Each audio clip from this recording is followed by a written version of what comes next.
Most people live their lives waiting for something outside of them to change how they feel inside of them. They're waiting for their new relationship. They're waiting for their new job. They're waiting for their new mystical moment to occur before they feel the emotions. So basically, they're spending the majority of their time waiting and not creating, living in lack, living in emptiness, living in fear, waiting for that external event to take away their emptiness or pain. That's the Newtonian model of reality, of cause and effect. Turns out, though, the moment you're feeling that lack, you tend to try harder and force and control and try to predict or manipulate the outer world, because you're doing everything you can because you're experiencing a separation or polarity from what you want. You're waiting for it to happen and not creating. So then, two things. When you combine a clear intention with an elevated emotion, a heart-centered emotion, not the emotions of survival that are anger and hostility and aggression and competition or hatred or envy or jealousy or insecurity or fear or anxiety or pain or suffering or guilt or shame. Those are derived from the hormones of stress. An elevated emotion is a heart-centered emotion. And a heart-centered emotion lacks polarity. This is the center of oneness. This is the center of wholeness. This is the union of opposites. This is our connection, our bridge to the quantum field. This is where we connect. So think about it.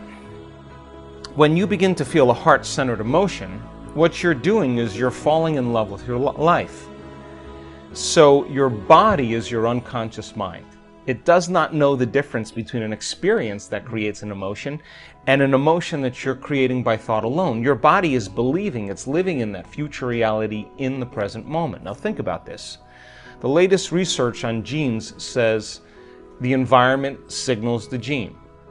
Well, the end product of an experience in the environment is called an emotion.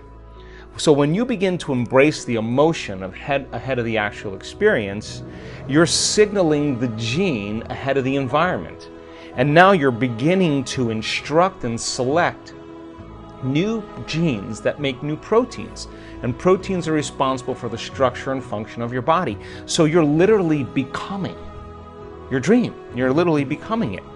So when you feel that emotion, you tend to be less interested in looking around outside of you of how it's going to happen.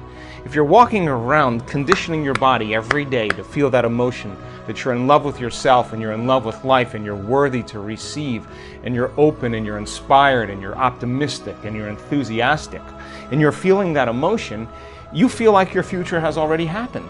So you're less likely to feel lack or separation. Now think about this. Point number 2. Once energy makes it to the center and you feel gratitude, that center begins to produce a measurable magnetic field. That's a frequency, that's energy, and all frequency carries information. So now you can lay the thought of your new relationship on that frequency, and now you're broadcasting a whole new electromagnetic signature into the field. So then the longer you're conscious of that energy, the more you're calling your future to you. When this center is opened up, you're connected to the quantum field. So now you don't have to go anywhere to get it, to try to force it or control it or predict it. In fact, you're the magnet. You're collapsing time and space, and the event is being drawn to you, and it comes in synchronicities and serendipities and coincidences, opportunities. Now the antithesis is also true. The moment you feel angry because you're in traffic, the moment you judge your coworker because all of a sudden they push an emotional button, the moment you feel sorry for yourself, victimized or self-pity, you're now emitting a different energy. In fact, you're back to the energy of your past and you just disconnected from your future. So then people's dreams stay at arm's length from them. So people ask me all the time, well, how come my new relationship hasn't happened? And I tell them the same thing. Take out a piece of paper and write down everything you want in a new relationship and then become that person. Because the question fundamentally is, would you go out with you? So if the answer is you're starting to love yourself so much that you no longer need another person, or you're no longer in lack, then you magnetize an equal. It just happens as a side effect. And it doesn't happen in ways that you can predict. It happens in different ways. So, the emotions of gratitude, appreciation, thankfulness, a love for life, a joy for existence, worthy to receive, inspired and enthusiastic to be alive, looking forward and in excitement and anticipation to the unknown, staying in that energy without analyzing. That's the energy that allows the unknown to begin to occur.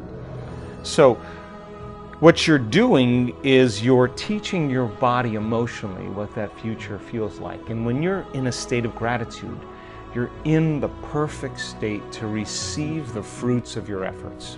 One of the things that I've learned in the last 5 years is that so much of our programming, so much of our unconscious mind is rooted in the body. And people store traumas, shocks, crisis, past experiences that are strong emotional charges.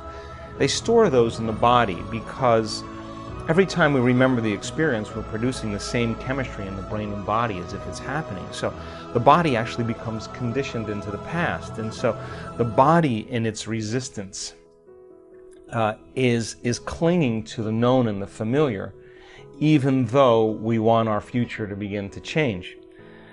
So if you understand then that you can't think greater than how you feel when you're addicted to certain emotions, or when you've been thinking and feeling in the same cycles and feeling and thinking that you condition your body to become the mind of that emotion, then when feelings become the means of thinking, then for the most part people are thinking in the past. So the body is struggling because it's clinging to the known, because it doesn't trust the unknown. And so some people would rather hold on to their suffering or their pain than take a chance and possibility. There's nothing wrong with that. It's just becoming conscious of the process. And so when people begin to do this work, the first thing we teach them is about that elegant, generous present moment. And when you're truly in the present moment and you're totally focused, something amazing happens. You forget that you have a body. You forget about the people in your life. You forget about the things you own, your cell phone, your computer, your car, your home. You forget about where you're sitting, where you need to be, what place you have to go to, and you forget about time in and of itself. You take your attention off of time. And in that moment, you become pure consciousness. Now that is the elegant, generous present moment. And when you are truly in the present moment, that intelligence that lives within you and all around you is always present. It's always paying attention.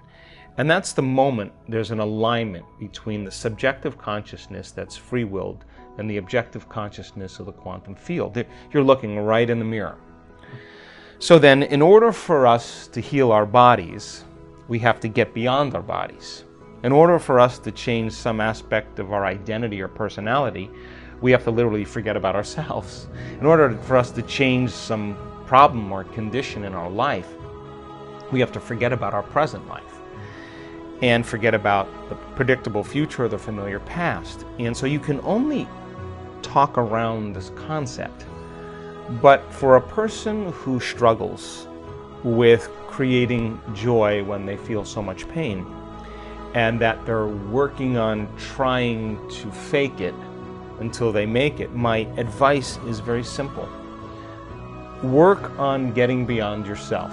Now, there have been so many people in this work that have struggled and analyzed and tried to get beyond themselves and then tried to fake it and did all those things until they finally just followed the instructions and became nobody, no one, no thing, nowhere, and no time. Once you're that pure consciousness, the next question is, as consciousness, can you begin to put your attention on that field?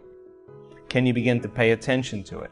To begin to become aware of it, to become more aware of it, to experience it, to feel it, to stay connected to it moment after moment after moment. Now, just because you can't see something doesn't mean it doesn't exist. So as your consciousness begins to become aware of the consciousness of the quantum field, and you're experiencing less separation. Remember, separation is three-dimensional reality. My senses fool me into believing you're over there and I'm over here and there's time and space between us. Three-dimensional reality. But as you begin to become pure consciousness, you begin to experience less separation. As you begin to put your attention on that field and stay present with it, that infinite space, and tune into it, and begin to become more aware of greater degrees of oneness and wholeness. The signature of that unified field, that energy that is organizing everything material, is intelligent love. It is very organized energy that we can only describe as love, but not like chemical love you have for your dog or your kids or your partner, but it's electric. It's the most familiar, unfamiliar feeling you'll ever have. It enlivens us. It is the very life force. It is the glue that's holding everything together. So then the moment you put your attention on it and you begin to connect to it, where you place your attention is where you place your energy. You're investing your attention and energy into that field, and you'll begin to experience greater and greater degrees of oneness and wholeness and begin to feel more love. And now you don't have to try, because the energy from these centers moves right into the heart. We've measured this thousands of times. And the person then is being baptized by the divine. And all of the struggles, all of the effort, all of the analysis, all of the bad meditations, all of the good meditations, all of the quitting, all of the complaining is worth it. Because that moment you run into it, it is the most amazing feeling you'll ever have. So I'm not asking people then to create a fake feeling just to pretend that they're there. I'm asking them to become passionate. And when they're in that field and they're no longer encumbered by their body, now they can think greater than how they feel. They're not connected to matter and anything material. They're connected to this field. I hope you enjoyed this amazing speech by Dr. Joe Dispenza. We'll continue with our daily challenge. Can you complete the inspiring quote and give us the right answer? If you can do it first, you're the daily winner. Many of you knew the right answer the last time, so congratulations to everyone with the correct answer. We were looking for 2 words, and the quote was Joe Dispenza's, and it goes like this: when you believe in yourself, you believe, and the correct answer was impossibility. So when you believe in yourself, you believe in possibility. Today we also have the quote that belongs to Joe Dispenza, and it goes like this: just as thoughts are the language of the brain, feelings are the language of. So we are looking for 2 words, and I'm sure you will know the correct answer. Write your answer in the comments below the video. Even if you're not sure, try and guess. You might be the winner of this daily challenge. If you love this video and find it helpful, give your thumbs up and share it with your friends. Help me make this video more popular. Don't forget to subscribe and hit that bell button so you don't miss my new videos and new challenges. So hit the bell button and you'll get noted when my new video is published. If you really like what we do here and want to support us, you can join our channel and our community for a symbolic fee and gain many other additional features. You can do that by clicking the join button next to the subscribe button. Or you can click on the link in the description of this video. Stay good and have a great day.